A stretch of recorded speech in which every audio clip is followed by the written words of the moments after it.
હવે છે મલ્ટીબેસિલરી પ્રકારના રક્તપિત્તની સારવાર કેટલા સમયની હોય છે?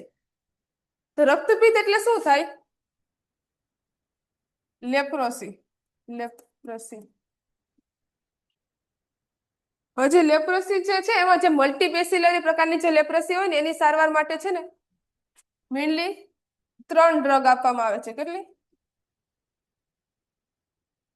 એ એન્ટીબાયોટિક હોય છે.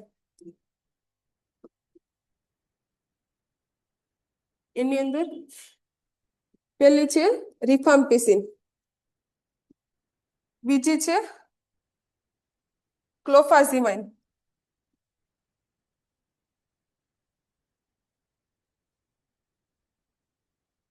અને ત્રીજી છે ડેપ્સોન. આ 3 ડ્રગ છે આપવાની હોય છે કેટલા? 12 મહિના સુધી.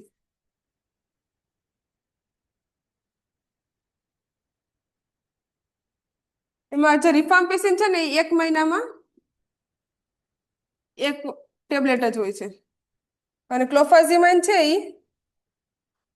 એમાં જે 300 mg ની જે ટેબ્લેટ હોય ને એ 1 મહિનામાં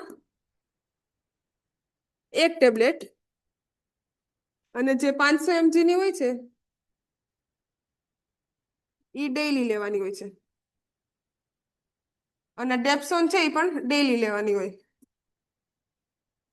ટૂંકમાં 1 મહિને પેશન્ટ છે એ પાછું સેન્ટર ઉપર આવીને આ 2 ટેબ્લેટ લે, એક તો રિફામ્પિસિન અને ક્લોફાઝિમાઇન, અને એને આખા મહિનાની જે ક્લોફાઝિમાઇન અને ડેપ્સોન છે એ આપવામાં આવે, જે ઘરે જઈને દરરોજ ડેઈલી 1 લેવાની હોય. આ ટ્રીટમેન્ટ કેટલા? 12 મહિના સુધી ચાલે. એટલે મલ્ટીબેસિલરી પ્રકારની રક્તપિત્તની સારવાર છે કેટલા? 12 માસ સુધી ચાલે છે.